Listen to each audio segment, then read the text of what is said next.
What's going on, everybody? Welcome to the show. Another Friday, another episode of Why Are We Bullish? Awesome guests this week. Very excited to have them all on.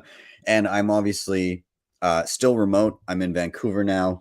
Um, Met some awesome people at a meetup last night. Got a workshop going on tomorrow. And yeah, wrapping up my trip the next few days here. But you got to get these out every single week. I can't miss chatting with my favorite Bitcoiners. So glad to have them all here. Of course, this is live. Anything can happen. So I defer to my friend Bill here. We'll do it live. Okay. We'll do it live. Fuck it. Do it live. I'll write it and we'll do it live. Thing sucks. If you have not already, like, subscribe, share, all those things, super important. They really do help the show and help get it in front of more eyeballs. Thanks to those of you that have been doing that. I am Ben with BTC Sessions. This is your daily session.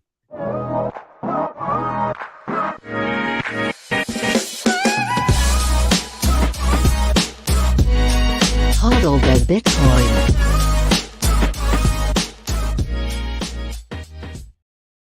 All right, before we bring in our guests, let's take a look at where we are in the market right now. This is the bitbo.io dashboard. We're sitting at $20,959 per coin. A single US dollar will grab you 4,771 sats.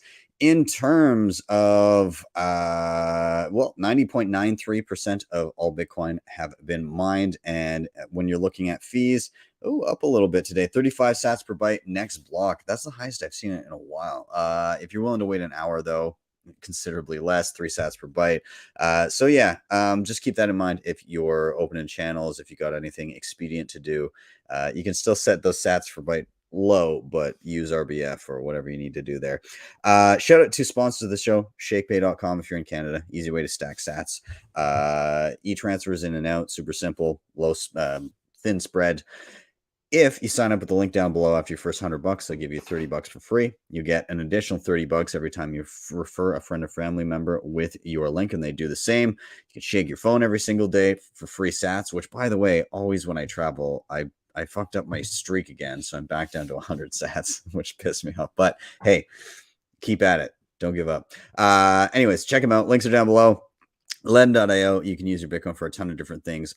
These guys have been particularly useful for me when I've been in a pinch cash flow wise, and I do need some dollars, but I don't want to sell my Bitcoin. I can deposit, get a loan of dollars, pay back the dollars, get back the same amount of sats, and they have proof of reserves. So they're not some degen idiots that are doing all kind of crazy shit with your money. So, take that for what it is. Still, obviously, exercise caution and only use what you need.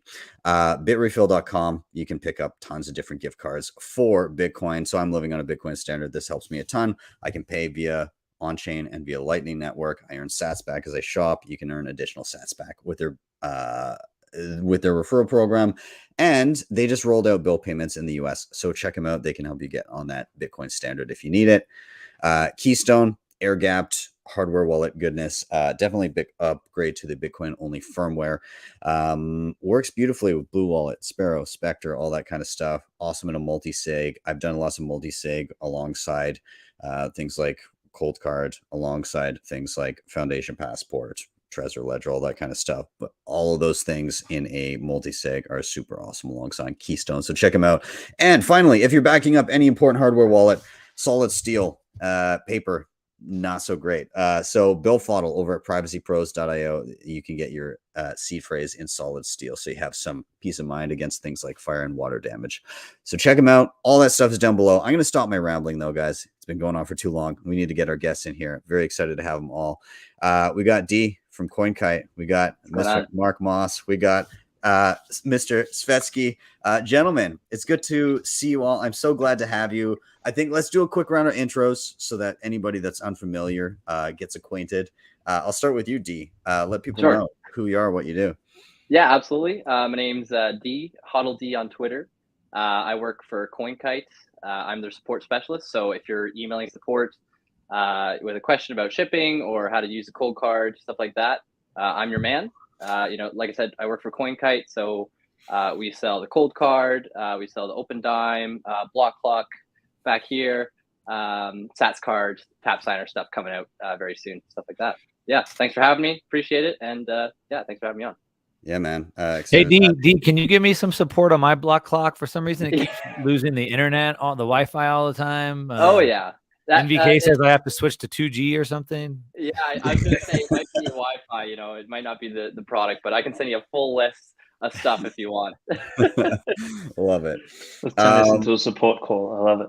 Yeah, Oh, yeah. exactly. Hey, we don't have phones, so why are we you bullish? You have to email. Yeah. Why are we bullish? Because we get support here. There we go. There you go. Svetski, let people know who you are, what you do. These days, I am a full-time writer. This is kind of what I'm trying to transition my life towards. And we will be, I assume, talking a little bit about the book that Mark Moss and I wrote. It's called The Uncommunist Manifesto. Ben's got a nice little shot of it there. It's a big, I guess it's not just a fuck you to the original Communist Manifesto, but, you know, more broadly speaking, a wake-up call to humanity, particularly in the terrible times, or in the strange times we live. I guess, you know, some elements of it are terrible, but I think people might know me from either Amber, which is a company I founded back in Australia, which is similar to Shakepay. They might know me from the Bitcoin Times, which is a publication that I produce annually, or from the Bitcoin Magazine articles I write, or from the podcast I do, or from the shit posting on Twitter. One of those. I love the shit posting. I also got the Kickstarter on the manifesto coming, so I'm waiting for it in the mail.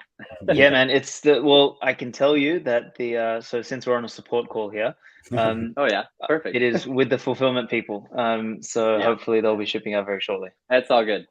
Awesome. I'm a low time preference kind of person, so you know, awesome. I can wait. Awesome. Yeah, it's good. It's good. Awesome. Mark, you're up. Let people know who you are, what you do. Yeah, thanks. So yeah, like Aleks said, we both kind of co-wrote this book, so kind of got that going on. I like to create a lot of content, specifically, you know, around Bitcoin and greater macroeconomics and geopolitics. I create probably 6 to 8 hours of content a week across my YouTube channel, nationally syndicated radio show I have, and a podcast. So 3 different outlets with 3 different types of content, but all circulating around Bitcoin. Why specifically, like I said, geopolitics and macroeconomics wise. So I like to put out a lot of content. I sometimes do a lot of posting on Twitter, and then sometimes I run out of time and don't do it. And lately been going around speaking quite a bit. I'm in Vegas right now speaking at Freedom Fest, which is a pretty cool event that I'm checking out for the first time. But yeah, a whole lot of talking about Bitcoin. Awesome. Well, guys, I'm glad to have you all. Of course, everybody watching, this is Why Are We Bullish? If you're unfamiliar with the format of the show, effectively each one of us is coming with a reason for being bullish, whatever that may be. However you want to frame it, doesn't matter. Whatever has you excited is fair game, assuming it's for Bitcoin and not shitcoins. But with that said, yeah, of course. But pretty much we go by the 3 R's. Somebody's going to drop a reason for being bullish. Then we're all going to riff on that reason, and then we're going to rotate. Really simple, really casual, and we'll just let the conversation take us where it leads us. So I'm going to start with my reason for being bullish, first off. Oh, and actually, I always have a particular reason for being bullish every single week that a certain gentleman is here, and he's my favorite person. And I just saw him pop in, so I got to give him a shout out because I never leave him unattended. But there's a gentleman named David Wong. He loves the show. He's here almost every Friday, sometimes hours in advance, and he fucking hates Bitcoin. But he's here every Friday, and he just wants to let us know like how wrong we are every week. So David would like everybody to know, bullish on Bitcoin is a dead game though. So David, I appreciate your input. Thank you for being here. Never change, never leave. I will see you now and forever every week on Friday. But my real reason for being bullish, I'll segue into that. I was at a meetup last night, and I think this person didn't believe me when I told them that they were going to be my reason for being bullish, or they informed my reason for being bullish. But I told them last night, this person that I met, her name is Celine, and she was tasked by Blockstream to basically like redo the UI on what used to be Green Address back in the day, and then updated it to become what is now Blockstream Green. And so she did, as part of the meetup, she did a little presentation on like UI and making things easier to access, more intuitive to use. And I think the reason that I'm bullish this weekend was informed by her talk, because I think UI in Bitcoin is beginning to get to a place where it's beginning to improve and get better. And it's definitely not perfect, because we all know that there's easy interfaces, and then there's like Bitcoin easy. And we have different thresholds for that, where so a Bitcoiner will look at something and say like, oh yeah, this is pretty simple to use, and somebody that's just cutting their teeth and just starting to get into Bitcoin will be like, holy shit, what am I even looking at? But it's definitely improving. And so when I think of that, the example of Green Address to Blockstream Green, that overhaul, it made it look nice. It was a lot more intuitive to use. I love stuff like that. I've seen improvements when it comes to like various wallet interfaces, things like Blue Wallet, where anybody can grab it, things like Moon, where they've done like a singular balance, and you're able to use Bitcoin and Lightning. Even in terms of hardware, like D, you're going to be, I'm sure, talking about Cold Card at some point, but things where I know Rodolfo, like obviously Rodolfo's like, okay, it's going to be air gapped. It's never going to touch an internet connection. We're going to use the SD card to air gap it. I'm going to scratch off this fucking circuit so that the NFC is disabled, right. all of that shit. And I love that. But I think even Rodolfo has gone to the point where he's like, there's going to be different levels of people that kind of where they're at in the midst of claiming their self-sovereignty. And so, he's got this, the ability to do NFC tap that's going to be, used with Blue Wallet and whoever else decides to implement it. The tap signer, like this push towards having options for NFC, where it's like, you're better off than a hot wallet. You're better off than having it with some shitty custodian.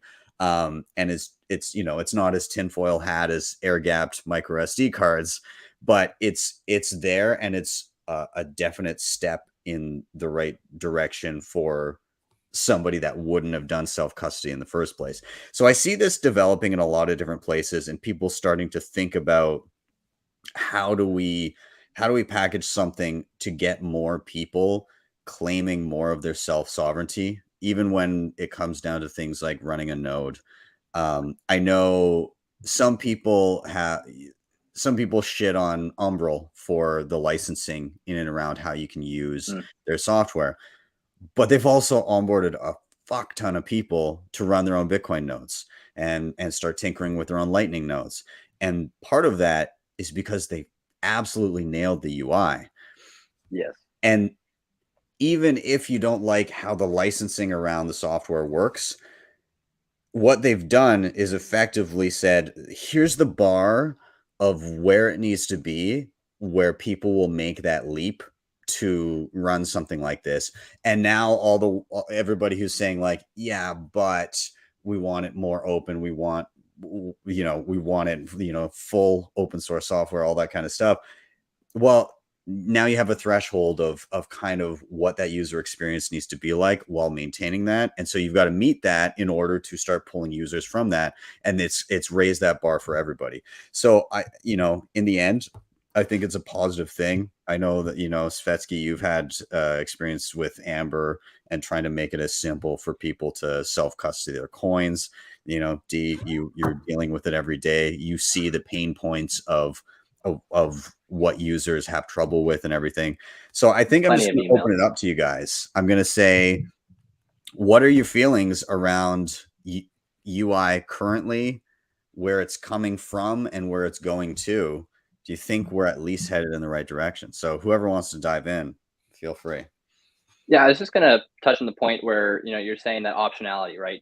Optionality is great, but also some people only want a specific thing. So like you're talking about, even stripping off that little radio connection on the NFC thing, so your device isn't a radio anymore. People love to have that ability to knock that out if they don't want it. But I think NFC is really great because it there's a bridge that we're trying to meet people, right? Like we don't have our own app associated with the cold card, and that's for layers reasons. We want to be in control, not in control, but we want to have the device and build it, and we want Sparrow Wallet and them to focus more on the software, right? We don't want to try and outcompete Sparrow because Sparrow's absolutely amazing, but optionality is great. And yeah, just having that convenience for people that want it. If we want to tap, we want to have like a semi-hot wallet, that's fantastic, but you can have the option of not having that radio signal coming out as well.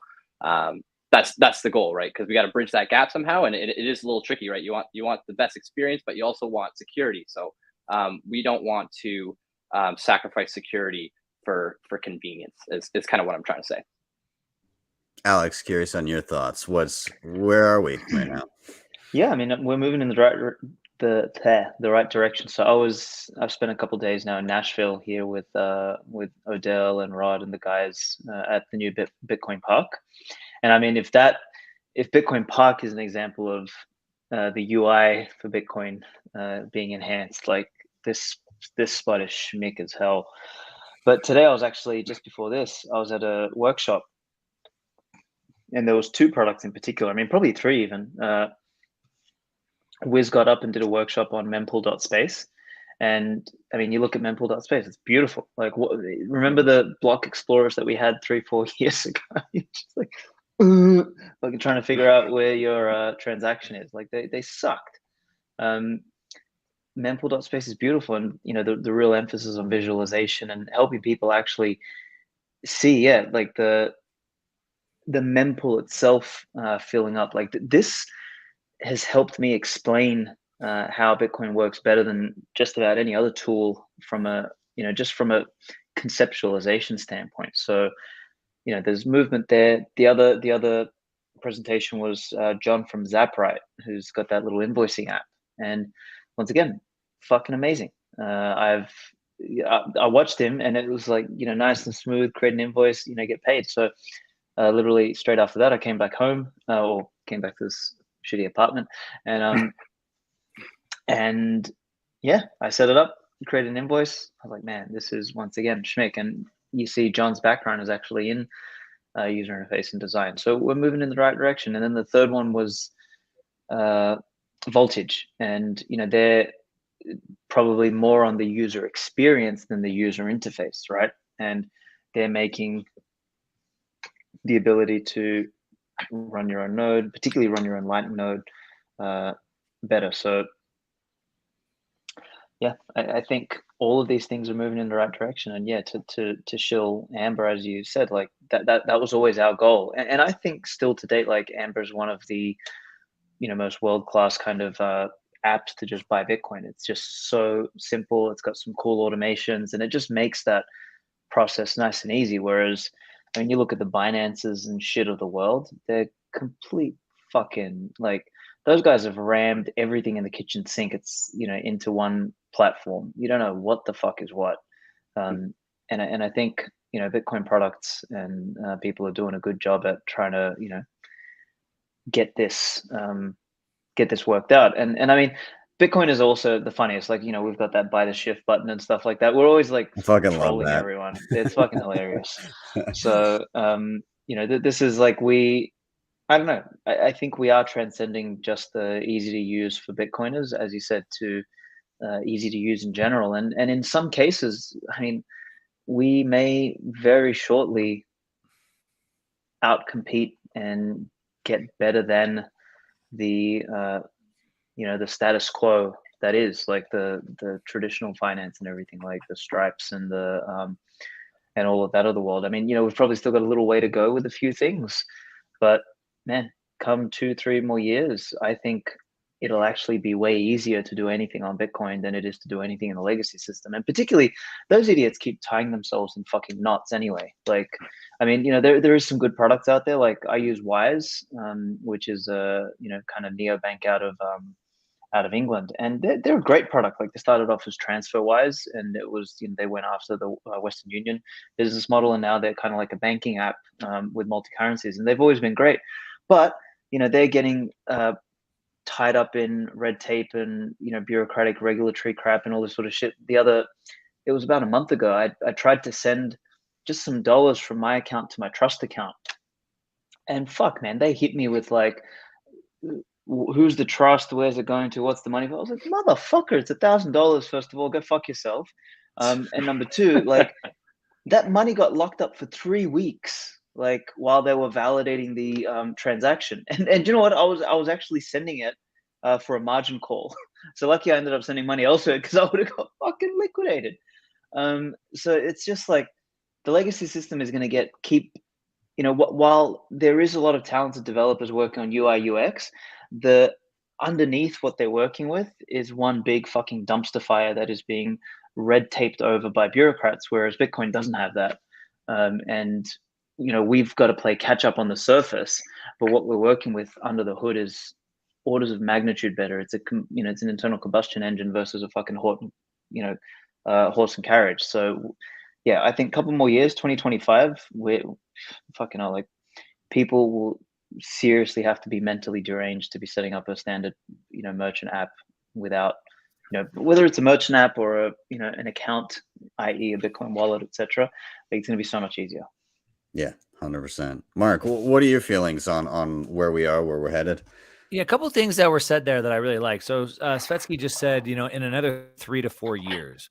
So I just like to always get perspective, and like we're still super early in this. And so, I got on the internet probably 95-ish, and it was like still dial up, and it was like super difficult. In 1999, I thought I was going to get super rich because me and my buddy started this internet business, and we had to actually set servers up in my own office, and they were like RAID 5 hot swappable hard drives. There was no like cloud storage, nothing like that.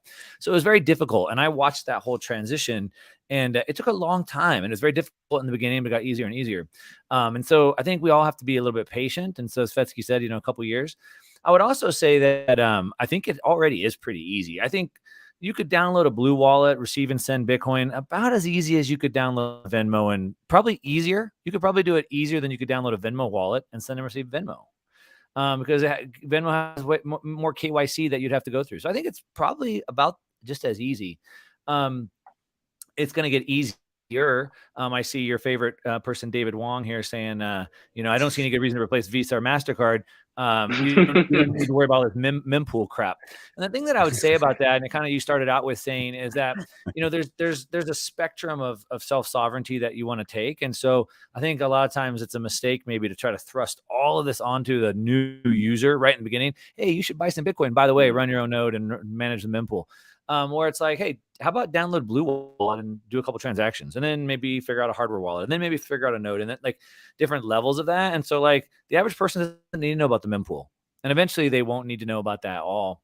But in regards to UI, UX, and bullishness, it wasn't this week necessarily, but over the last couple weeks, I've been out in Austin and a couple different places that I went and just got food at. For example, on their point of sale system, they had the Cash App or the Square point of sale system, and right there, I just brought up the QR code, and I can open up my Cash App and I can choose if I want to pay with Bitcoin through a QR code. And that is the easiest UI UX that I've ever seen. And I think that's super bullish, and it'll bring all these people in, make it just as easy or easier, in my opinion, than even a Visa or MasterCard to Wong's thing. I was going to say Wong should try use Visa or MasterCard in Russia. Yeah, so you don't need to know about the mempool. You can just use your Square Cash App deal. You can send dollars or Bitcoin, whatever you want. And if you want to have more control and want to be able to manage that better, you can, but you don't have to. So I'm bullish on that. Bullish on seeing that in the actual merchants. I think it's going to be amazing for adoption. And I think it already is as easy as Venmo, and it's only going to get better. Yeah, yeah. It's all definitely trending in the right direction. And like you were saying, you know, Cash App, scanning QR code, choosing how you want to pay. I think as more of that integration happens and people just have that optionality, it it exposes them to Bitcoin. So at least when a time comes where they actually need it, where legacy finance inevitably fails them and they get censored and removed from platforms or whatever it may be, they know at least the process of executing a transaction, and then just have to be, unfortunately, you know, they'll probably get burned a little bit in that process, but they'll know more or less how the system functions outside of the legacy system.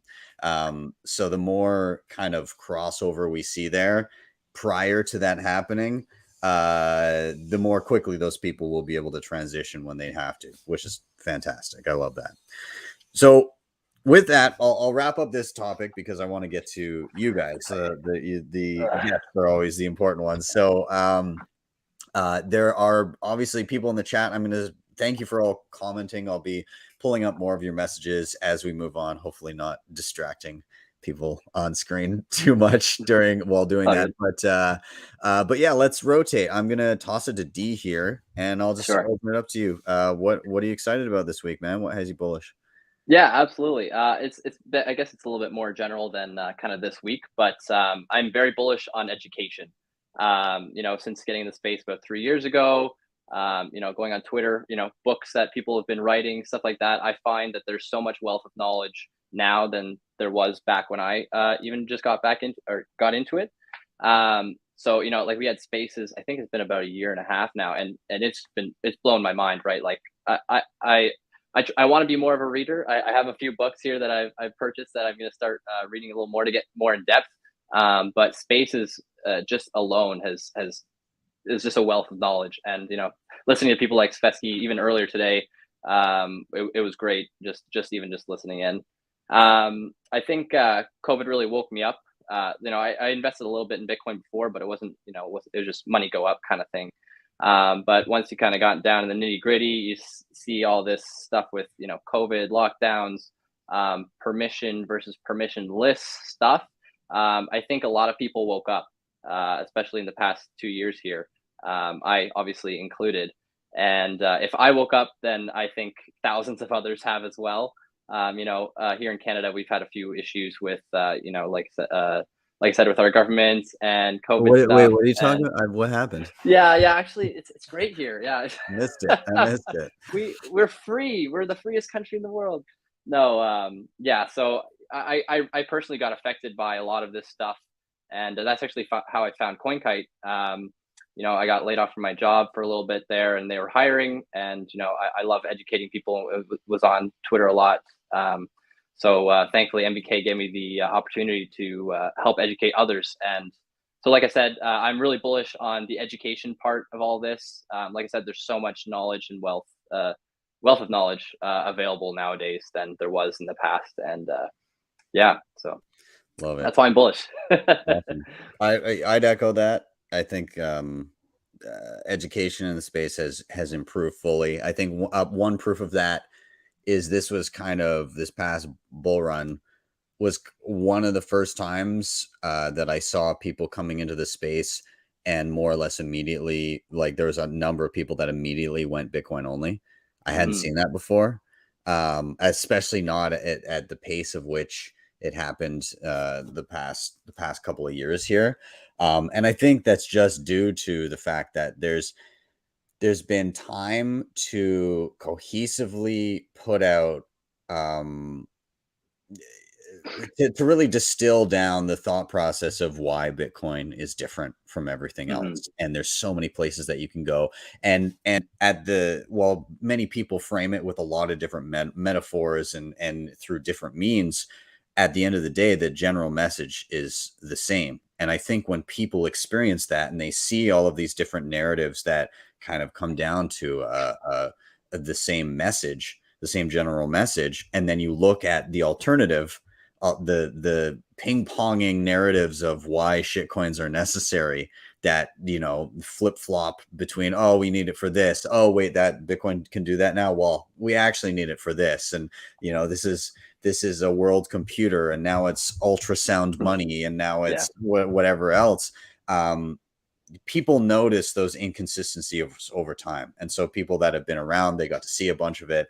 But new people that have come in, they seem to, if they start in a decent place and they go down that rabbit hole, then it's pretty tough to convince them otherwise, if they've been exposed to quality educational material. So yeah, absolutely. You go ahead. So I was just going to echo that. I think that point is really poignant, is that most previous, and I mean, this is sort of like, I don't know if it's my second or third run, but it's this round has genuinely seen more people become Bitcoin maxes way quicker, and I've noticed that for sure as well. Like people coming in 2020, 2021, they're straight up like gone down the Bitcoin piece. So it seems like the outreach that people like you, Ben, have been doing, like, Mark, like, I mean, we almost had like the age of the Bitcoin, maxi philosopher / like, hardcore, person, sort of this last period. And it's funny, I got a theory about this as well.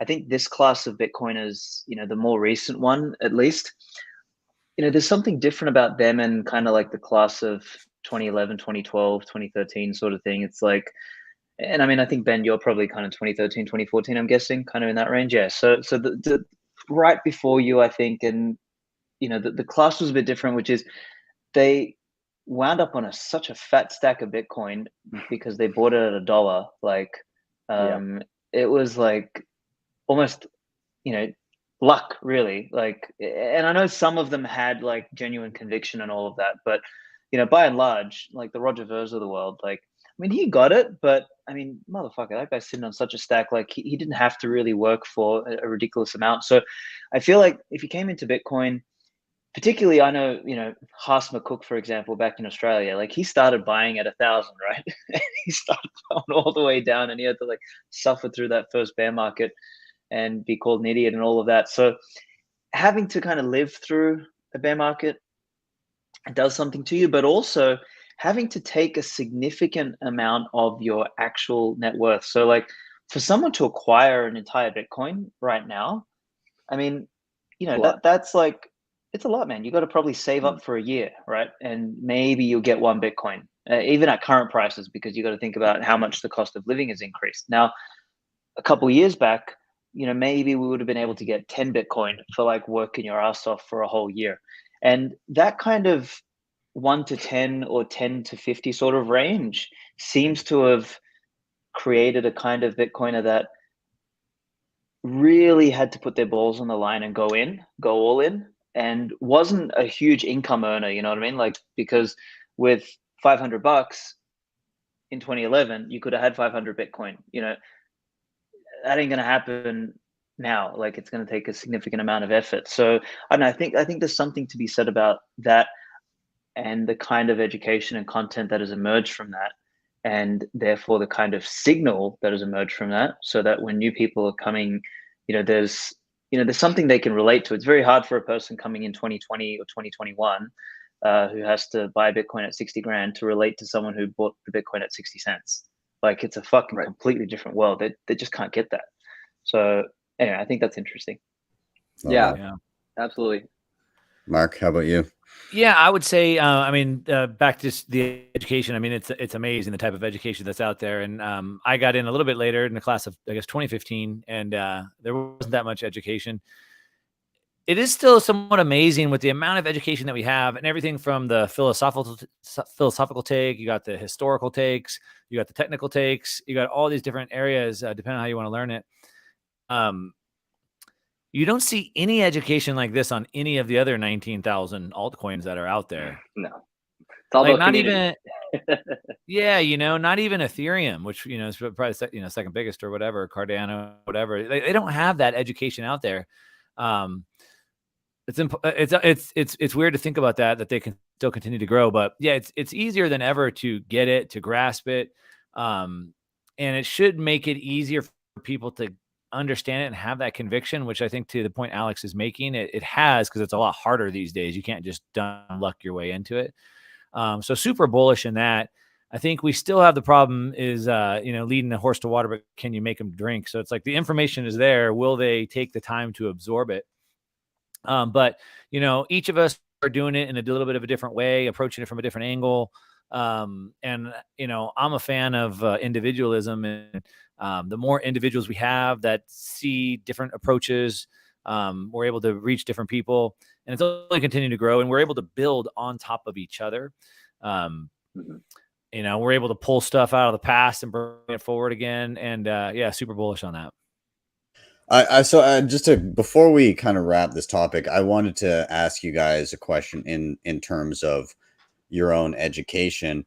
What parts of learning Bitcoin, whether it be like the practical or just certain concepts, what did you find most difficult to wrap your head around as you were getting into Bitcoin? What were the stumbling blocks for you, where it took you a little bit of extra time, where you had to find something to help you through it?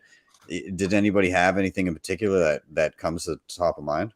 I think a lot of people, including myself, kind of got in by trial by fire. I definitely got scammed in the early days. Maybe not the 1 Bitcoin for 2 Bitcoin thing, but I was big into Forex trading, and I was learning graphs and just getting my toes wet.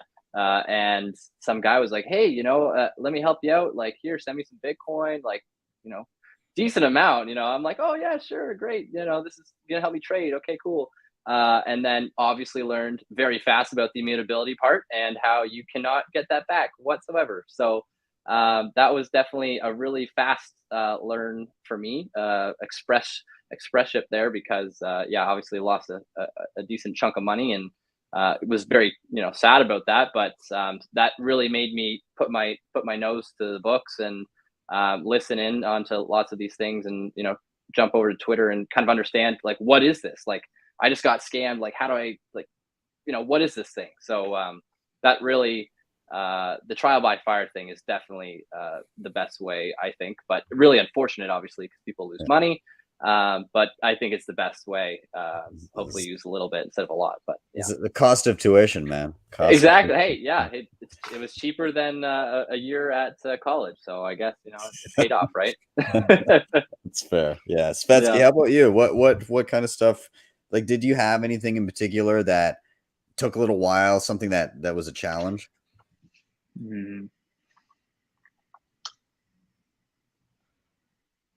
I mean, I guess I'm a little bit binary in this sense, is that if something is pissing me off and is a little bit challenging, I just say fuck you, and I'd rather pay someone else to do it. So, like, for example, at one point I was thinking of doing, setting up a Lightning node and shit like that, and I started fucking around with like channels and this and that. I was like, you know what, fuck Lightning, I'll let the nodes deal with that shit. I'm just gonna stay on chain. Like, I love my on chain Bitcoin. Just give me an address, just send it to me. That's it.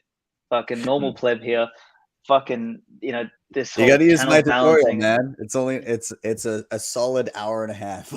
Yeah, Easy, I think I'd easy. rather put a chainsaw to my nuts. Like, it's just, so there's like a threshold for me. So that's kind of like I need an activation energy. So maybe at some point, like, I'll want to do it. Like, I remember I was even talking to Nate yesterday at Voltage, and they obviously make it a lot easier. But even then, I still don't want to do it. I'm just like, fuck you. Just kind of just like accept Bitcoin like on chain, right? So that, for me is like, I've got a threshold, and that's just the thing for me. Like, I want to actually learn how to do something properly before screwing around with it. So, and for me to do that, I actually want to set some time aside to learn how to do that. So that's why, running a Lightning node, for example, I haven't done. And BTC Pay Server also drove me fucking crazy when I was trying to set that up as well. I know that's gotten a little bit easier now as well, but yeah, there's still kind of, I think the Lightning threshold for me is where I kind of personally, at this point, draw the line, and I will need to take some time to get into that. Well, Unless it's abstracted to the point where I don't. Maybe it'll be like the Svetski indicator as when Lightning's ready. So it'd be like, probably when you're like, you know what, I could do that. When I'm not rage quitting anymore, then we know that Lightning's about to... Apparently that's when Lightning has made it. So yeah, I like that. Yeah, I've got there's a got an challenge Umbral to node the market, right? Yeah. D, sorry, what were you saying? No, I was just gonna say Umbral was pretty nice, pretty convenient, nice UI like you were saying for setup. Yeah, I've been playing around with a little bit with the channels, but yeah, I'm with you. I feel like I got to put way more time aside and actually know what I'm doing. I've just had channels with some friends, and getting there. It takes time. I agree. It's a learning curve for sure. And this is where it plays into it. Like there's those in between options where you don't have to be setting up your own light. Like Moon in the background kind of automates that, so you can receive on chain, and then it's instantly accessible via Lightning, but it's still your coins. Like you're not giving up custody. So there's some technological magic in the background there. So yeah, maybe a plug for. Oh, sorry. Go ahead. No, you finish, and then I was just. I was gonna say I don't know if Mark's still doing it, but Zion I heard is actually really good for that as well. Nice plug and play. Yeah. The one that I was going to say was multisig is another one that I actually got into that one. So that one I worked out quite well. And I think one of the things that helped along the way was I was like an early Unchained user, and using their initial multisig interface was helpful.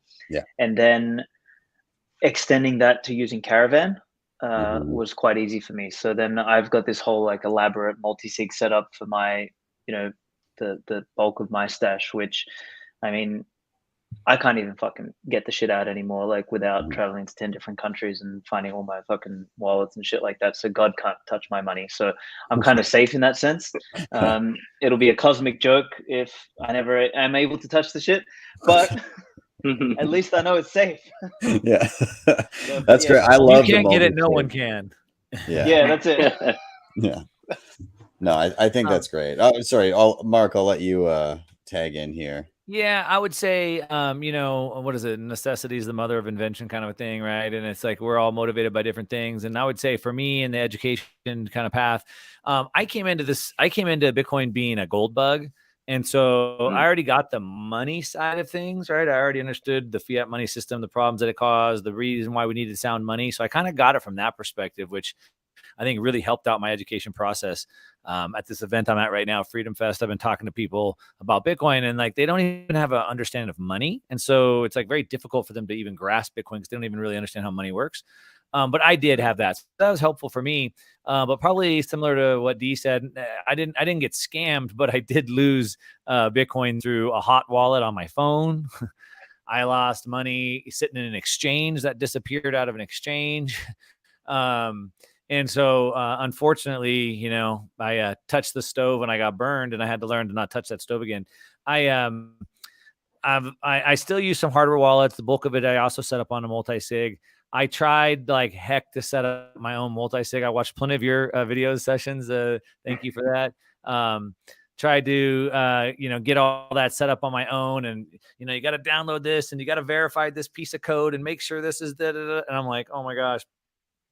I spent an hour or two. I got my own node, and I'm trying to get it all on my node. And let me try it with Exodus. Let me try it with Spectre. And finally, I'm like, dude, I'm not a coder. Like, I got to verify all these things. If I get one thing wrong, it's all in jeopardy. Screw that. So then I used Unchained in their concierge service. But again, that was kind of this learning process I had to go through first by showing that I needed it, by losing money both on my phone and from an exchange, which sucked.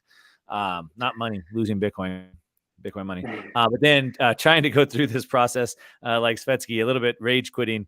But then luckily there's services out there that help. And so that was beneficial for me.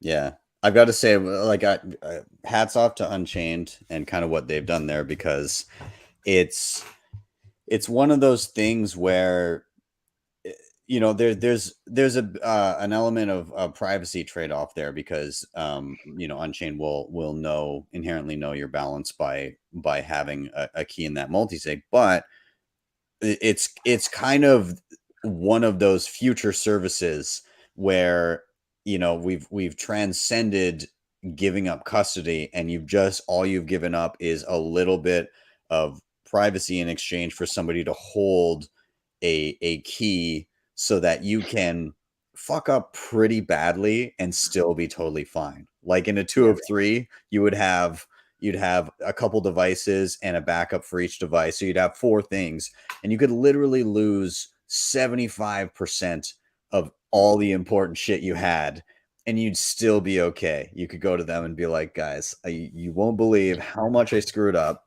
and I need your help, and you'd still be fine. And that's kind of like peace of mind you get, where not necessarily, you know, Bitcoiners tend to be a little bit more conscious after some time of keeping important things in the right places. But for family members, something were to happen to me, I like the idea that a family member can be like, I've got this one thing, and I've got, you know, proof that I'm next of kin, and then be able to go to somebody and be like, can you help me out? And they'd be all right, at least with like a portion of your stack. I think that's fantastic. So, Absolutely. yeah, let's wrap this topic here. D, thank you for that. Yeah, you're right. Education, it's one of the things that I think has been progressing kind of the quickest in Bitcoin, and it's been incredibly helpful. So, with that, let's do a rotation here. We're going to toss it to Svetski. Dude, you're up next. Let me know. What are you excited about? What has you bullish?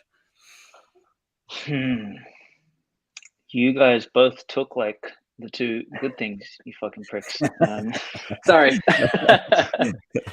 I think, maybe I'll say this one. Like the Bitcoin hive mind is an interesting thing. So there's like this sense of how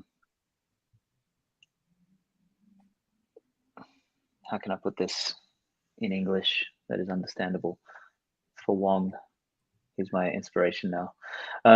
I think there's a something about Bitcoiners and their instinct or intuition where we seem to converge on particular ideas or truths or something like that.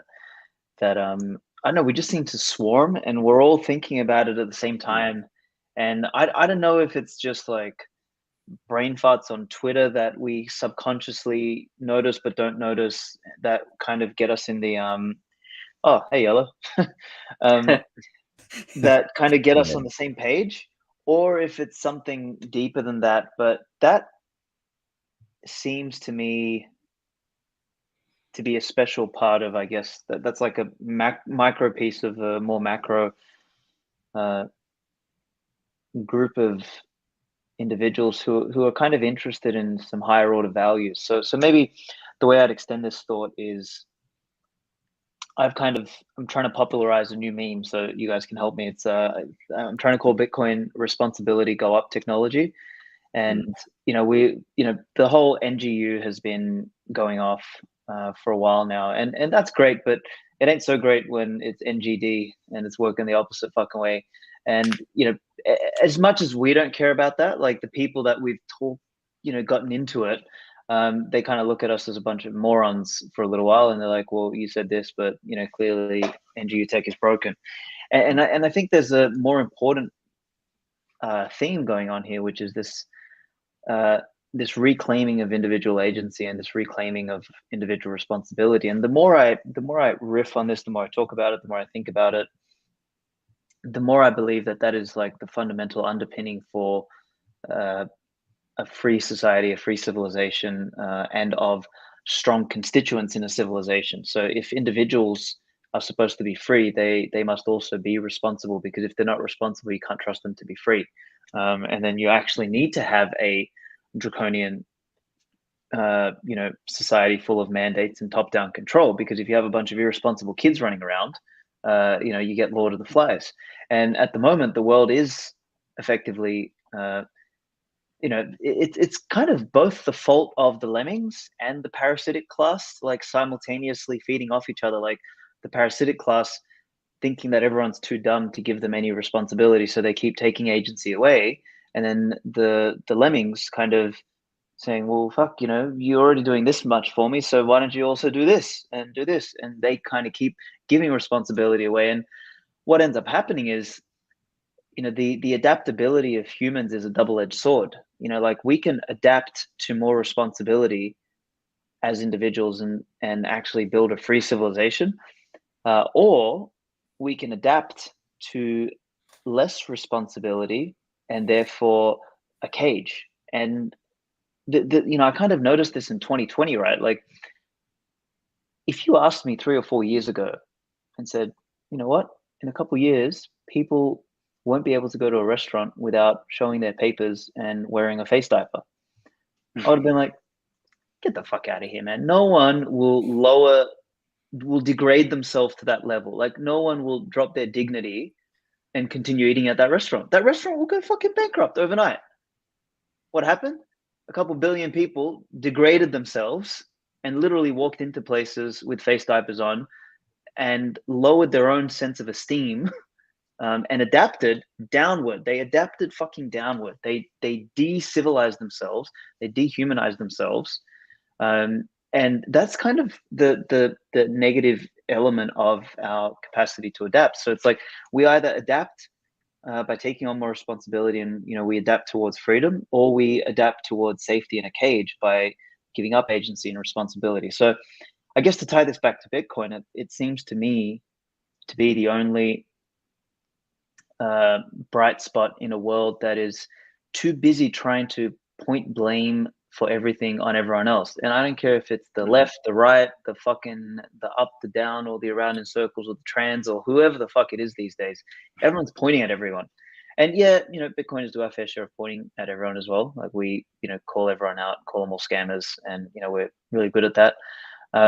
But at the end of the day, like, it comes from a place of don't tread on me, leave me alone.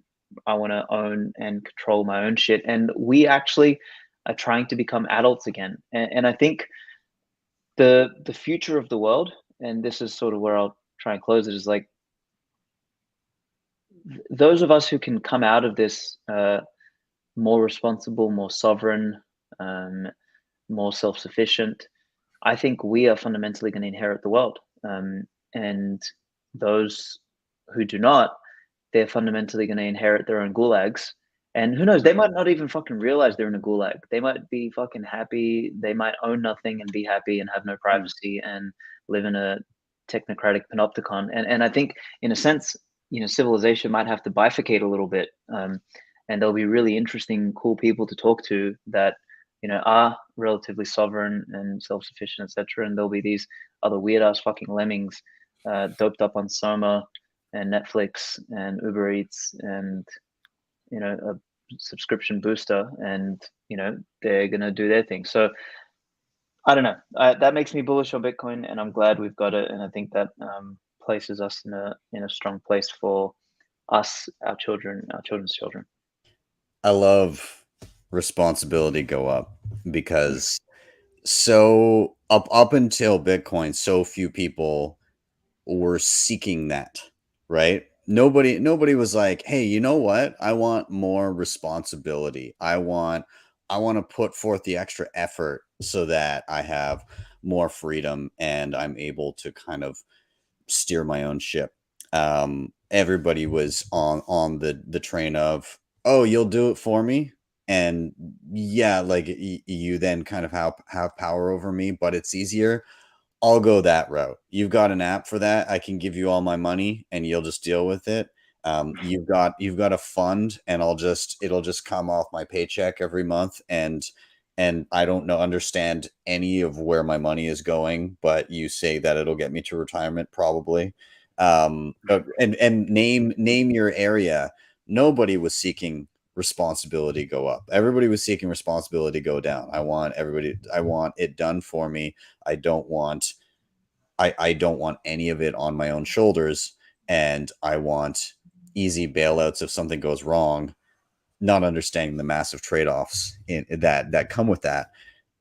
Bitcoin is the first thing in quite a while I've seen where people crave more of that responsibility, where people say, You know, there's where somebody would go down the rabbit hole of learning about Bitcoin, how you know, on its face you're interested in it because maybe you don't trust the monetary policy of your local currency, and then you don't trust leaving your money with other people, so you go down the route of self custody, and then you maybe don't trust the having a hot wallet, so you go down the hardware route, and then maybe you don't trust having your funds on a single type of hardware wallet, so you have different devices, and maybe you go down the multi-sig route, and then you go, well, I have self custody, but who's feeding me my information about the Bitcoin blockchain? I think I want the responsibility of running my own copy of the Bitcoin blockchain. Like, in what other world do people continue down that responsibility go up rabbit hole? And it's ever present in Bitcoin, and so many people are so interested in tinkering and taking that next step. And I think the more people we can funnel into, and I guess this ties into the previous the previous topic of education, is, and even the UI thing too. The easier that we make it, the more resources that we give, the more likely people will start going down the rabbit hole of responsibility go up. And I fucking love to see it. So I'll open it up to Mark or D if you want to tag into what Svetski was saying. Yeah, Alex and I have talked about this a lot, and shout out to the book Uncommunist. We talk about it in the book as well, and just responsibility. And one of the reasons why Marxism is so strong is because it basically enables people to get rid of all that responsibility, right? And Marx's line was, to each according to their ability, each according to their need, which means basically just do whatever you can and you'll have everything that you need back. And so there's a strong attraction there because everyone says, oh, I don't need to be responsible. I can just basically do whatever I want and get everything back. So it's something that we talked a lot about. I've been kind of hitting on this theme. I talk a lot about centralization and decentralization. I've been talking about the blow off top of socialism and how basically we've all, for a long period of time, continued to give more and more to the nanny state. Hey, take care of my education, take care of my retirement, take care of my healthcare, take care, right? And just take it all, just take it all, just take it all. Tell me what to eat. Give me the food pyramid, right? Like just everything. And it worked out really well when you look at obesity rates, eh? Oh yeah, I mean everything, right? And so it's just like this blow off top, right? What happens in any market, right? It kind of moves slowly, and then it starts hitting that parabolic run at the top, right? It gets volatile, and then it blows off. And so we've given more and more and more, no responsibility, take care of me, and now it's super volatile at the top, and I think we're about to have a blow off there. So I think it's definitely responsibility go up. I like that. We're going to help meme that. I see somebody here, MGS Smith, says a lot of Bitcoiners LARP on sovereignty, but when it comes to their own bodily sovereignty, they outsource their health to the state. I don't know if I would agree with that. Not a lot of Bitcoiners. I think a lot of Bitcoiners are taking full responsibility for themselves. I mean, when I look at the Bitcoin ecosystem, stereotypically, I see people that are into their health. I see people that are cutting out seed oils and are going on carnivore diets. I see people that are saving for long term. I see people that are building on solid foundations, and they're very passionate about their bodily sovereignty. Not all of them, but I think overall. So, yeah, it forces you to think long term. When you think long term, it forces you to kind of take control of all those things back. And I don't know if it's the chicken or the egg type thing where it's like, does Bitcoin attract those types of people that already can see long term and they're out of the box thinkers, or does Bitcoin turn people into those? Maybe some of both. I don't really know. I'll pass it back off, but I do want to say Yellow. Yeah, my face is just beaming light. Yellow, you got me. And Meta says, I'm a professional. I got lights. No, I'm actually working from an old laptop in a hotel room. So I think my camera's just He's got so much responsibility coming out of him. Is Mark's face also a light source? What is going on there? I love that. But anyway, yeah, number go up. It's better to say responsibility go up. We're responsible for ourselves. I put out a tweet a few weeks ago, said I think the age of personal responsibility is going to snap back and it's going to snap back hard. So what I was thinking about was two separate issues at hand. One, I was thinking about all these people that lost money in the Terra Luna, Celsius, Voyager, et cetera, right? All the people that lost that. So they were told that, hey, we can just give our money up and they'll guard it for me and maybe I'll earn a little bit of yield. And they learned the hard way. And I know a lot of people rejoiced in that. I don't. It's super painful, but they're going to learn a lesson, hopefully, right? And then I was also thinking about, unfortunately, I have someone I know, my wife's friend, she went to the hospital and they were trying to get an IV in her arm and they couldn't get an IV in her arm. And like, what the heck is going on? And turns out she had this like gnarly blood clot and they pulled it out. It looks like these long strings, which I'm sure you're seeing online. I don't want to ruin your YouTube channel, but everybody who's been taking the medicine have been getting these like insane blood clots that look like worms, right? And then you see like the Justin Bieber and you start hearing all these stories. And well, I'm certainly sad about it. Like, hey, take responsibility for your health. Do the research. Take responsibility for your money. Take responsibility for your relationships, for your time, right? And so that's why I put that tweet out. The age responsibility is going to snap back hard, and the money is forcing us to do that. The health is forcing us to do that, and it's all for the better. Painful in the transition. Yeah. Speaking of, you brought up the people that got burned on some of the Luna, Celsius, Voyager. I saw something the other day. Somebody posted that, hey, wonder where your 3AC money went.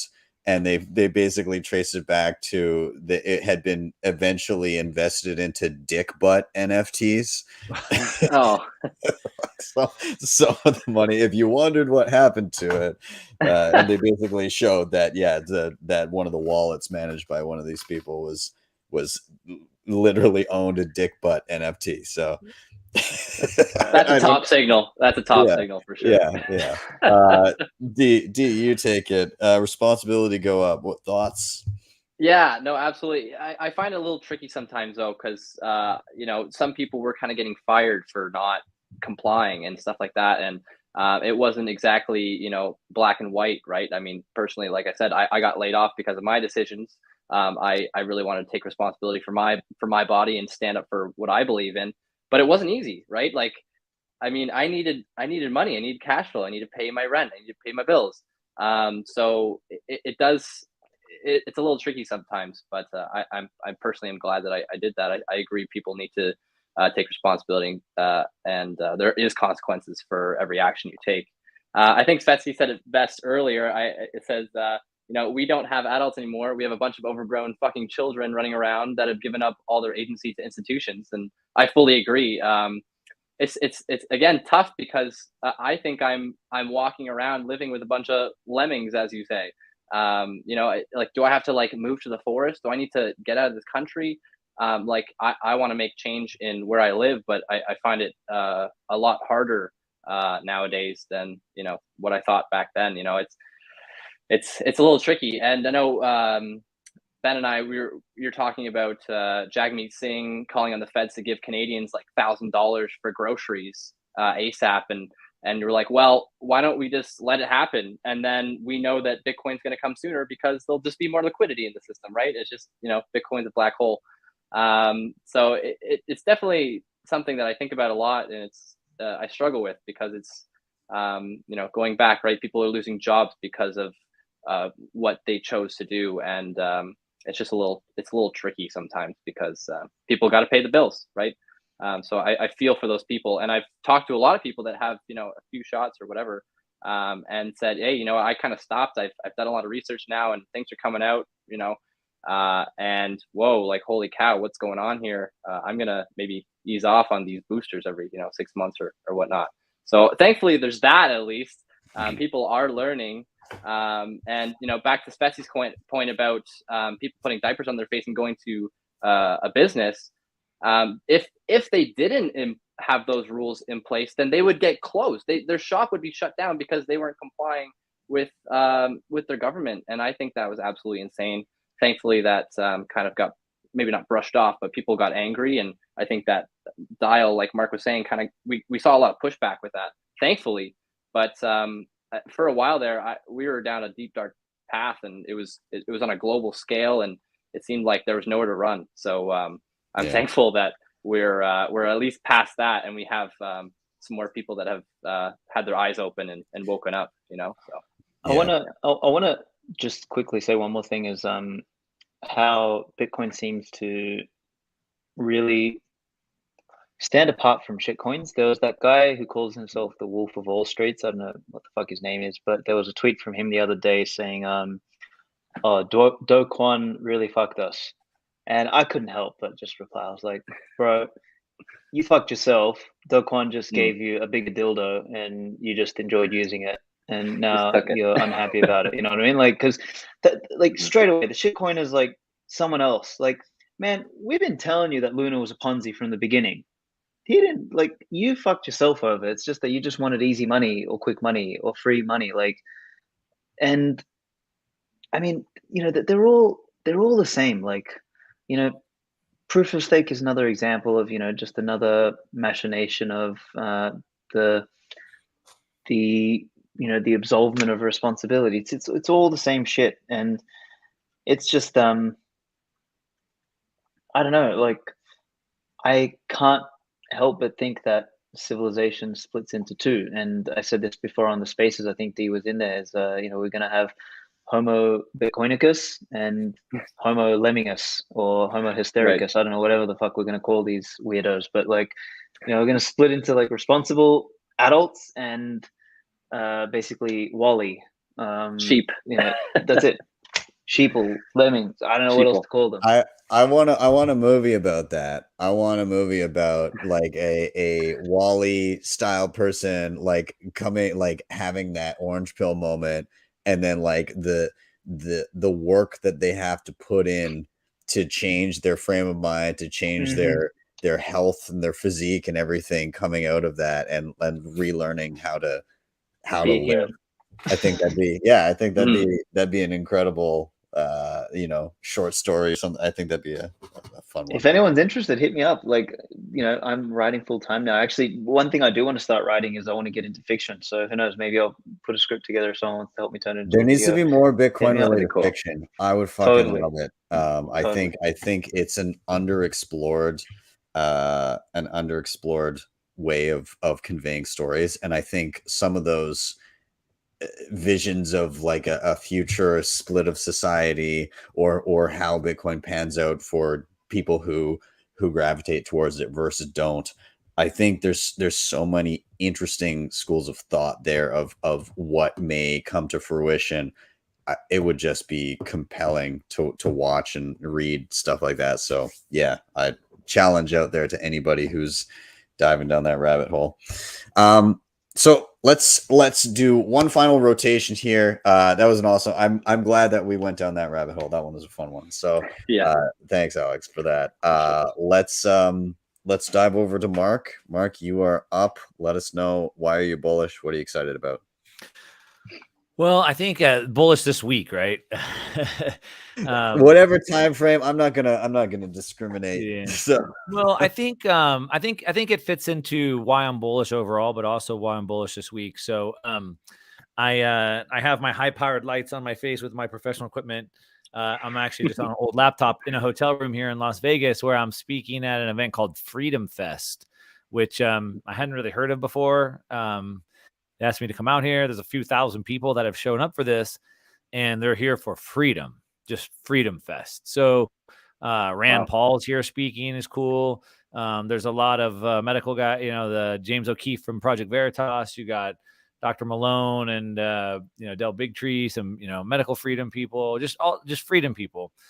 So I'm super encouraged by that. And it kind of goes along with where I'm encouraged by with what Bitcoin did. A decade ago, before Ron Paul, nobody even really knew about the Fed or the Federal Reserve, or really thought about the Federal Reserve. And probably 3-4 years ago, nobody really used the word fiat. And so like everybody's like waking up really fast. And we got thousands of people here in Vegas for Freedom Fest. And, there's gold people, and there's, like I said, medical people. I mean, you name it, but for freedom. I think that we're seeing a revival of people that want liberty and freedom. There's 3 different college groups here that focus just on liberty and freedom, and there are 3 different ones that all work on college campuses. There's the Atlas group, which is like an Ayn Rand kind of group here. I mean, you name it, it's amazing. And so we're seeing this revival of freedom. At the same time, the leaders, whatever you want to call them, of the world, the politicians, the leaders, are doing almost our own marketing for us, right? They're squeezing everybody. They're taking everybody's freedom away. They're showing us why we need Bitcoin more than we've ever seen. Obviously, you know, in your country sessions with the truckers, but then really it went onto the main stage with Russia getting their bank account seized. And I just don't see any way the world moves forward from the point we're at today. I gave a talk at my conference in May called De-Evolution. So the world's de-evolving. Global trade is falling apart. Globalization is falling apart because we can't trust each other. And it was called de-evolution, re-evolution, and how we'll re-evolve back with a trustless ledger. And so I just don't see any way forward without Bitcoin. And so that's why I'm bullish overall. But specifically this week, like I said, here at this conference, Freedom Fest, seeing this revival of freedom, it doesn't take a majority to prevail, right? It just takes a small minority. And so the minorities here, it's waking up. They see the tools that they have, and I think it's going to come fast. I agree, and so we've got MG in the chat, and he's saying, you know, so many freedom movements completely miss Bitcoin. They see the problems, but they miss the solution, and I think that's why it's important for Bitcoiners to branch out and go places that aren't just Bitcoin conferences, right? To go to these places. I'm here. Where, yeah, I've had the same. Yeah, there you go. Exactly. Like I had to sit down. I had to go on a panel with Joe Jorgensen, who's ran for president of the Libertarian Party, and you know, she brought on a Monero guy, and then I had to go on the Monero show today and debate him and a gold guy. And it's like, but I'm here talking to the libertarians, and like, but it's what we got to do, right? I can be in the echo chamber all day, and I love the echo chamber. Don't get me wrong, and it wears me out to have to sit here and defend it and have the same conversations over and over. But it is what it is, you know. Yeah, I think us as Bitcoiners, everybody as Bitcoiners, unfortunately need to inject themselves in conversations where it's just going to be, there's going to be people with quote unquote solutions to these problems that maybe miss the mark, and it's kind of our job to help inform them. And there's going to be you're going to encounter bad takes. You're going to encounter people, again, as MG was saying, that have missed the mark or missed the solution. But even in those conversations, if somebody's proposing a solution that you don't think is the right one, there will be people that watch the conversation between you and that individual that see your point of view and say, maybe that is the solution. And maybe that's the person that later on goes and informs and does talks later on and gets quote unquote converted from their old way of thinking and goes on to orange pill countless others. So I think there's value in injecting yourself into those situations with those people to not necessarily turn the person. I mean, I can't remember where the quote is from, but the point of a debate is not to convince your opponent, is to convince the people that are listening to the debate. Yeah. The other thing I would add on to that too is that, you know, I became a gold bug. I learned that, hey, the fiat money system is a problem. We can't just print money unlimited. We need a sound money. We need gold, right? It was the only option. This is about 2008. But then it was an easy transition for me into Bitcoin. And so I see a lot of people. I mean, there's like this old guy I met, and he's just got this little tiny booth, and he wrote this book like Economics in One Lesson or whatever, not Hazlitt's book, but something similar to that. And he's like this old guy, made a bunch of money in real estate, and he just wants to go change. He wants to educate people on the problem with the debt and the fiscal problem of the United States. And I had a long talk with him, and I think he's a little bit misguided, obviously, right? But he's waking people up to the problem. And then it's easier for them to find the solution, right? And so there's the gold guy. I sat down with the gold guy today, and like the gold guys are also bringing attention to this. And so I think they're all helping people just get closer. And then when they finally find the solution, it's an easy take for them. So I was telling these guys, I'm like, look, I don't want to sit here and debate you guys. Like, we're all fighting against tyranny. We're all fighting against the Fed. We're all fighting against this. Let's continue to push that narrative, and then they'll find that Bitcoin's the best solution at some point. Yeah, it's it's trial and error. And if, you know, us as Bitcoiners believe that Bitcoin is the solution, all it takes is for people to see it work. And so when you have people that are trying to work for a solution, and if their proposed solution is not panning out, and they see it panning out for us in various forms, then, you know, it doesn't take much for people to change their tune when they see that. So yeah, I love that. I'll let the other guys chime in too. Did you want to tag in anything to Sure. Yeah. Yeah, no, I think, you know, we don't have to, you know, I don't think we have to defend, but I think it's important to educate people. And I agree with you, you know, it's not about arguing with them, it's just about discussion. So I'll hop into a lot of Twitter space rooms that are, you know, altcoin, shill your NFT, you know, blah, blah, blah, whatever, shitcoin. And then, you know, I just You're a ask brave questions. man, I've got to say. Like, I Yeah, hey, don't know like, if I could take it. I know. It's, you know, you got to have a lot of patience, obviously, and I'm happy to just sit and just ask, you know, not even like, oh, it's a shitcoin. It's like, you know, what do you think about money? What do you think about the government printing all of this debt? And you know, what about CPI? Like, you know, kind of ask them basic questions first, and then kind of try and get into the nitty gritty a little bit, and maybe just give them a little point here, a little point there for something to think about. But ultimately, it's up to them whether they come or not, right? I'm not going to force anyone to buy Bitcoin or to come into the, what I'd say, to come to the light. But you know, I always love to jump in there and really question their thinking and see if they, you know, if they have a strong belief, right? You know, instead of just saying, oh, I'm buying this coin because it's going to go up and I'm going to make a lot of money. You know, I try and really dig down into like why they're investing it and stuff like that, and just try and question them. And yeah, exactly, right. Just have a discussion instead of arguing, because obviously we have a really bad rep online with toxic Bitcoin maximalism, as they say. And I think a lot of people are putting people, yeah. I think a lot of people are putting people in boxes, and hey, you know, I think some people, that's the way that they go about teaching or, you know, discussing. But I take a more maybe chill approach and try not to step on people's toes, and just try and weasel through those little cracks in their arguments, and see if they can, you know, open up their thinking a little bit, just even if it's just a little bit more. And that's my goal. Education again. Svetsky, thoughts? Yeah, I like to teach with a stick. Yeah, there you go. I learned that from my dad. I'm the carrot man. I'm like, come here. Come on I over. like to teach with a baseball bat, maybe. Yeah. Yeah, I think. I mean, I can't even remember what Mark's original point was, but I think it's something to do with like, was it basically they're going to fuck up themselves, so we kind of already got the high ground? No, I was just bullish on the amount of people waking up to the liberty movement, wanting freedom, and then the leaders kind of doing our marketing for us. Totally, yeah.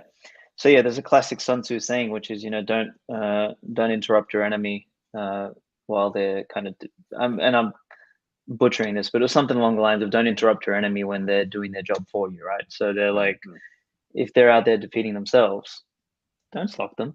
You know, encourage them, like let them do the thing. So in many ways, you know, this is sort of where I've been a big proponent of, like, thinking about selective adoption instead of mass adoption. Like, I fucking hate that word, mass adoption. It drives me crazy. Oh, we need mass adoption. Shut the fuck up. No. We need selective adoption, and we need to think about the people who are, you know, more predisposed towards understanding Bitcoin, and we need to maintain just the same signal. They'll tune in. Like, think about the people's minds as working like, you know, your old FM radios. I don't know if you were alive back then, but we used to have these radios in the cars where you turn the knob. Yeah. I was just around for that. Yeah. Okay. I caught the end of it. But yeah, like that's sort of, you know, people's radar is like that. They're looking for signal, and if we maintain strong signal, they'll pick it up and they'll hear us. If we dilute our signal, what happens is that they're not going to hear us. We'll just get lost in the rest of the noise, and then it's just about being the loudest fucking shill, right?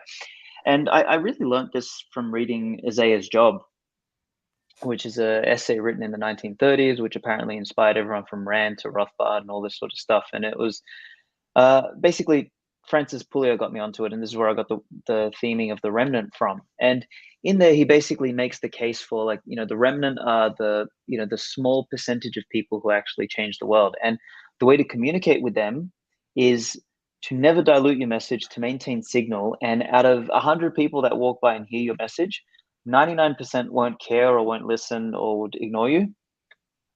But the one that does is the one that matters, because that's the one who's then going to become another node as a signal. And in many ways, we always talk about in Bitcoin, running your own node. Like we are a education node or a signal node for the information and what Bitcoin represents. So long as we maintain real signal with that, I think we will keep attracting the right people. So one of the other things in Isaiah's job is said, you can never know anything about the remnant except for two things. One, that they are out there, and number two, that they will find you.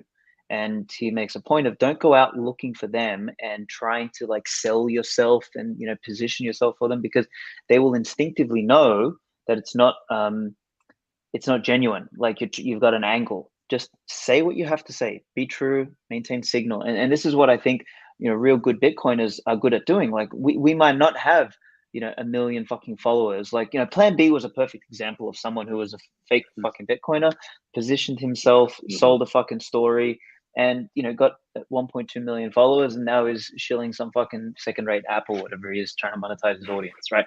So, then you've got other people like us on here, like, I mean, some of us have decent sized audiences, but we're still like, in comparison to the shitcoin ones, like, I mean, BitBoy, who the fuck is that fat fuck? He's got 1 million followers, 1 million followers. Yeah.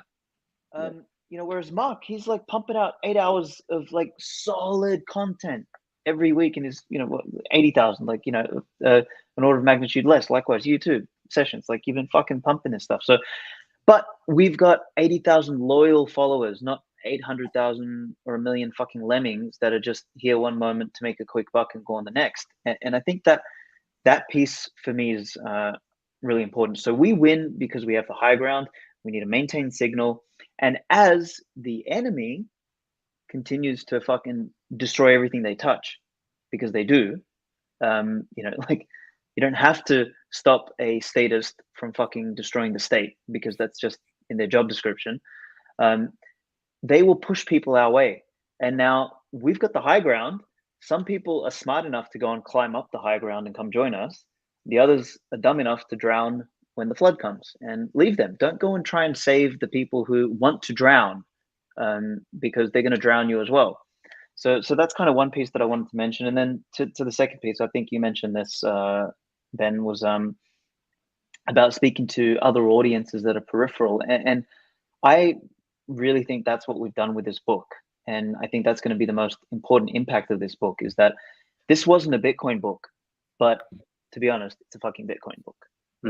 So it's the Uncommunist Manifesto, and I think it's a concise, 1 hour read, which has some really poignant points that people can digest, that they can understand really quickly. And the people that are very close, that are on the periphery of understanding Bitcoin, so libertarians, people that are more conservatively minded, more responsible, more sovereign minded, more, don't tread on me, etc. Like all of those archetypes that are already primed for Bitcoin, they're going to be likely to read a book like this. Now, the entire argument of the book is predicated on the existence of something like Bitcoin.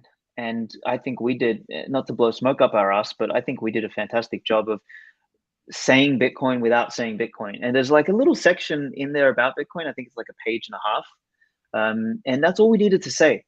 But the rest of the book does the job. And I think that kind of stuff is going to be powerful. So maybe this next chapter of, Bitcoin education is kind of like, that level of signal. So I hope, we'll manage to do that with the book. And, while I'm shilling this, like anyone listening, like the book goes live on Amazon on the 1st of August. So like, come and support us. Get a copy, leave a fucking review. The more reviews we can get, the more that we can, the more chance we have of hitting the bestseller list, so that more people can actually see this. That'll be a big thing for us, because if we can really like spread this book, like apparently the original Communist Manifesto is the most widely read political and economics book in history. Apparently, I mean, I don't know if that's true, but it's one of the most widely read, and that is enough to tell you how stupid civilization is, right? Like, people are parading about reading a book that gives you an academic justification for being a lazy shit. It's literally what the Communist Manifesto is. So I hope that our one can pick up on the zeitgeist of the time and really speak to audiences that may or may not be on the periphery of Bitcoin, and kind of draw them in, because then the government will do the rest of the work for us. We'll kind of like plant the seeds, and then the government will kind of push them up to us. I love that, man. Yeah, it's I thoroughly enjoyed it. I think a lot of people would get a lot out of it, and it's a nice, concise read. I like that you started by setting out the definitions, because I remember I was on your Wake Up podcast with Knut, and that's how we started. We started by setting out specific definitions for terms so that we're all on the same page. So I love that about you. Whenever you're chatting about something, like, okay, let's make sure that we're talking about the same thing. And it was a really nice way to start before diving into the concepts that you guys covered. So that was awesome. But yeah, I don't know. I think people should check it out for sure. Gentlemen, I'm gonna, if anybody wants to tag anything onto what Svetski said before we start doing final thoughts, I'll leave it open here, or we can do final thoughts all around. I guess just a quick point. I mean, I know Svetski rules with a stick or a bat, and I'm more of the carrot man. And I guess people, like, right now we're seeing a lot of downturn in the markets. We were talking about people will kind of come to us. I mean, I think a lot of people from Celsius have definitely started to learn their lessons. Hopefully, we'll see about that. Voyager, all that. So that's, I'm seeing a lot of new Bitcoiners being brought from the ashes in the Twitter space. I know, it's just an echo chamber a little bit there, but I do see a lot more Bitcoiners kind of starting up and saying, hey, you know what, maybe I was an idiot, and maybe these shit coins are really shit. So I should probably look at this Bitcoin thing a little more. I guess for my last point here was, I want as many people on the lifeboat as possible. I really hope that we don't hit that S curve straight up moment too fast, because people like me, plebs, they got to get on board still, and I hope we have a few more years of education and teaching left before shit really hits the fan. So I really, everyone's like, oh, I want it to go up. I wanted to go up. I'm like, yeah, it's great, but you could also accumulate and put your head to the book and grind and get to where you want to be, so you're financially free in the future. So yeah, I my main concern is friends and family, right? I want friends and family to have a decent understanding and insulate themselves. And I do my best there, but that's kind of my main concern before you see that kind of drive of necessity where people have to come to Bitcoin. Right. I'd like people that are near and dear to me to be prepared for that rather than not. So yeah. You can always save for them a little bit and put it in a wallet. And exactly.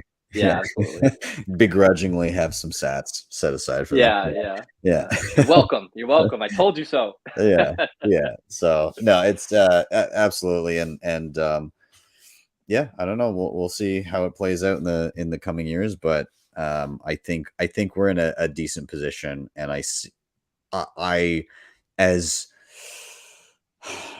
much as I do have a low time preference, sometimes you look at the world, like how is it taking this long for people to wake up, or will they ever? Oh yeah. So there's an element of that too, but I do think we're on a good footing where we are right now. So gentlemen, with that, I'm gonna sorry, Mark, go ahead. I was gonna say, I got asked, as we all have, I think you talked about earlier, about the price down, right? Like, oh, Bitcoin was at 65,000. Now it's at 20,000. What the heck, I gave a talk in Miami 2 weeks ago, and I titled the talk, "How is Bitcoin doing?" Because I get trolled all the time. Oh, how's that Bitcoin doing for you? I was like, fine, I'll just make a talk called "How's Bitcoin Doing?" What I was talking, I was on this one panel, and the price of money was called, and they're like, oh, well, Bitcoin dropped. But I was talking to some people. I said, look, even let's just say hypothetically the price of Bitcoin never went up. It's at 20,000 for forever. the network still works. No one manipulates my money. No one can seize my money. And if I want to send it to one of you, no one can stop it, block it, or prevent it. And so I think, back to kind of Svetski's point, dropping the NGU and going back to something different, right? Like I don't think any of us four here were in this to get rich quick, right? And so I think it's working. The network works. The wallets are growing. The hash power is growing. It's spreading. It's spreading faster than most of us realize because we wish it was spreading faster than it is. But it's growing tremendously fast. If you look at the wallet increases in the hash power, if you look at, we added one nation and now we've got like 4 more nations. I mean, look at that, right? We got Panama, we got Central African Republic. I mean, it's like, it's happening. And so it's not as fast as a lot of people would want, but it's happening fast. It's happening faster than we've seen other technologies. And so if you look at other technologies, look at an S curve to measure it. And based off of the S curve technology, which is a diffusion of innovation, by the end of the decade, we should be at about 90% adoption. That's dang fast. Staying fast. And I think we should focus on that. Absolutely. Yeah. Awesome. Well, gentlemen, what I'd like to do now before we wrap up is I just want to get a quick round of, one, if you have any final thoughts, but 2, I'm going to give you a secondary challenge of recommending a piece of content that has been helpful to you in your Bitcoin journey, whether that be a podcast, a video, a book, whatever it may be, doesn't matter. I'm going to, you can't self-shill. Well, I guess you can self-shill, but I'm going to be shilling this one. So I read this. I got a copy down in Miami this year. Read it after the conference and then did a reread before coming on the show here today. It's a nice, concise, short read that can give you a laundry list of points whenever you're talking to your commie friends about maybe why they should change their ways. I think it's definitely worth a read, and I thoroughly enjoyed it. The Uncommunist Manifesto, and you guys said it's dropping on Amazon on the 1st of August. Yep. Awesome. Does my copy get shipped at the same point there, or you'll have yours before then, my friend? Yes. Nice. Awesome. Yeah. So yeah, if you want some light summer reading, cozy up by the bonfire with a copy of the Uncommunist Manifesto. I would recommend that. And in terms of final thoughts, I love how kind of everything tied together today. It seemed like the topics kind of weaved nicely together. And I guess in general, I'm more bullish than ever on the trajectory that Bitcoin is on. And all the coolest shit gets done in the bear markets. So let's keep it rolling. So I'll toss it to D next. Any final thoughts if you have them, and then a recommendation of something that's been helpful to you in your. Yeah, absolutely. So over the past kind of few years, I've realized that, buying Bitcoin and supporting the network is great. Running your node is awesome. But if you really want to be kind of out in the woods on your own, not relying on, these big daddy governments, you got to be a little more self-sovereign than that. So I've really picked up being a green thumb. I'm, growing peppers, cucumbers, tomatoes, have my own nice little garden that I tend to. And my parents run a nice little farm. So, kind of raising some cattle, stuff like that. That's more for them. But green thumb, just trying to be self-reliant and realize that, big daddy government gives you a lot. So, doing that yourself and kind of going back to those roots really inspired me a lot, as well as Bitcoin. So obviously the Sovereign Individual is a great book. Highly recommend. I'm about halfway through it now, so still learning. But there's a lot more to it as you dig down that little rabbit hole. So thanks for having me on, and it's always a pleasure. It's the first time being on a video call rather than a Twitter space. It's a little bit different, but I like it, and I love the discussion, and I think we really tied stuff together pretty well, all 4 of us. So it was a great time. Awesome. Thanks for being here, man. And it sounds from your description that your responsibility has gone up. You've grown some of your own food. Absolutely. Yeah, Yeah. I'm learning. I'm very new to the green thumb growing fruit stuff, but fruits and veggies. But I'm learning. Might Awesome. take a few years. Yeah. All good. Svetsky, how about you? Any final thoughts that you might want to toss out there and recommendations of content? Yeah.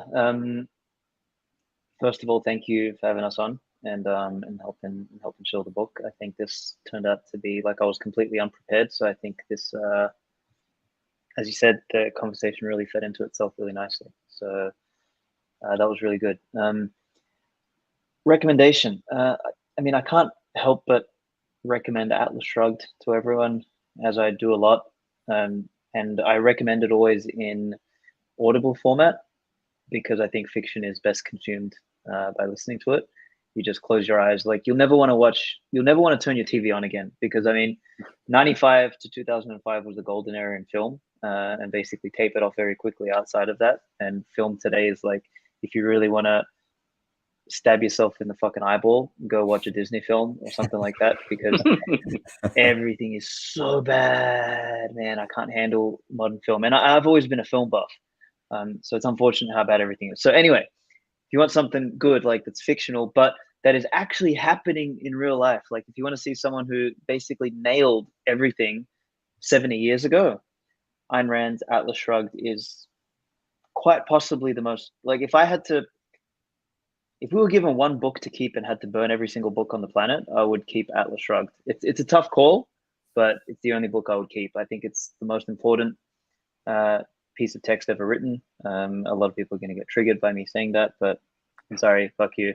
It is extremely important. So that I would also like as a random second for those that are interested in anthropology, I would check out a book called The Territorial Imperative by a guy called Robert Ardrey, and that's a old school 1960s book, and I kind of it's not like the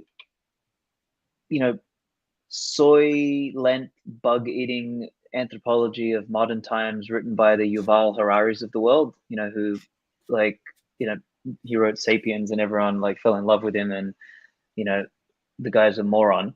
Robert Ardrey is that's the one. It's a very interesting book and it'll basically teach you a lesson about how private property rights basically the human manifestation of a biological territorial imperative, like social animals have that. It's kind of in our DNA almost, and you'll start to appreciate why private property is basically the cornerstone of civilization. And it's got nothing to do with like libertarianism, Austrian economics or anything, but it'll give you like a biological rooting in that understanding. Now, it's a tougher book to read. But for anyone who wants to sink their teeth into something more, out of the usual realm of books that everyone's recommending, that's an interesting one that I'd recommend. So awesome. That's my piece. Love it. Mark, how about you? Final thoughts, recommendations on content? So recommendation on content first. I think all good options. As I was saying earlier, a lot of people don't have a fundamental understanding of money, and so then it's hard to really understand why this fiat system has caused so many problems and how Bitcoin can fix that. So I've pointed several people over this weekend here back to the Bitcoin standard, which takes you all the way through the history of money, through the gold standard and into Bitcoin. So it's a great one. Atlas Shrugged, of course. Few people here from Ayn Rand Institute here. Our own book, of course, on communist.com. Check that out. But I would the one piece of content I would chill right now is because I kind of pulled it back up and it went into this talk I put together 2 weeks ago on how's Bitcoin doing, and it's Bitcoin is Time from Gigi, and it's one of his older articles. I don't remember how old it is, but Bitcoin is Time, and I thought it was great. And time is money. We've all heard that. He talks about how money is also time and how time is order, and how Bitcoin, the Bitcoin white paper didn't use the word blockchain. It used the word time chain. And then when you think about that, and then you look at, I was asked today on this Monero show, what's Bitcoin for? What's the narrative? Has it shifted? Is it still digital cash, as Satoshi Nakamoto said? I said, well, what was the killer app of electricity? It was designed, electricity was for a digital light bulb, right? But we use electricity for different things today. And I said, what it does, it gives us a building block we can build new things off of. So if we have this time chain that keeps the perfect time, what can we build off of that? And a perfect example is what Dorsey's doing with his new company and the DIDs. And they're using the Bitcoin time chain to hash the decentralized IDs into that. And so we wouldn't be able to build that without this new building block that we have. And so anyway, that piece, Bitcoin is Time, helped me see that. And I used some of it to go back into this talk that I did. So anyway, that's the current piece of info that I would shill. Final thoughts. I would just say, again, being at Freedom Fest, so that's kind of what's on my mind right now. Obviously, the world is devolving very, very fast. I mean, seeing Sri Lanka fall apart with a perfect ESG score, by the way, 98 out of 100. Germany now is dimming the lights and they have to turn the hot water off in schools. I mean, it's just insane, this world that we're going into. At the same time, they're ramping up social credit score systems and surveillance tools around the world. And so we're coming to an head here, right? Something's going to happen in the next couple of years. And I believe we win. We have a tool to win. We have Bitcoin. Give me massive hope. But the future's not guaranteed, and we got to do the work. And so my final thoughts are just, we all have to just do the work. We got to spread the word. We got to stand up. We got to not comply, and we'll get through it. I love it.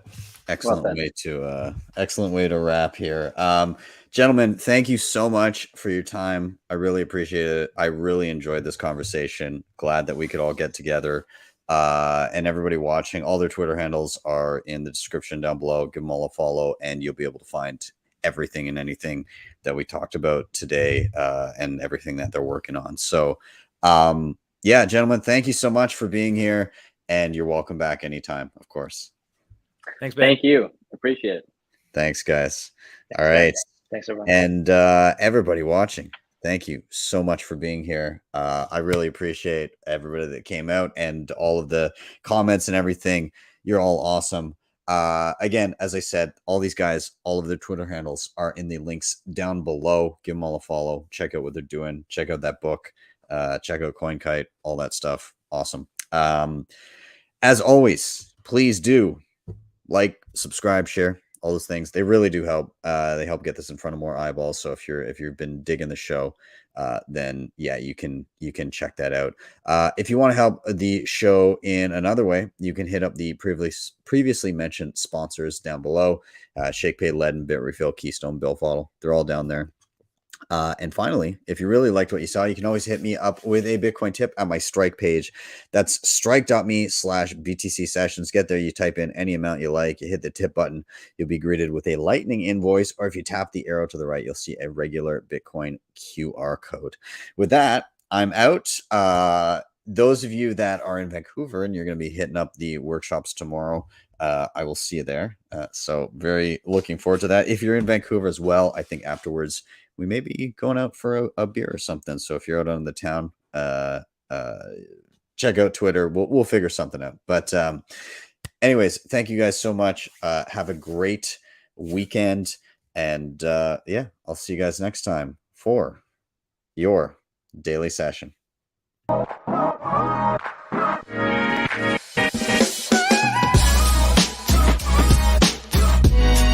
HODLDee Bitcoin.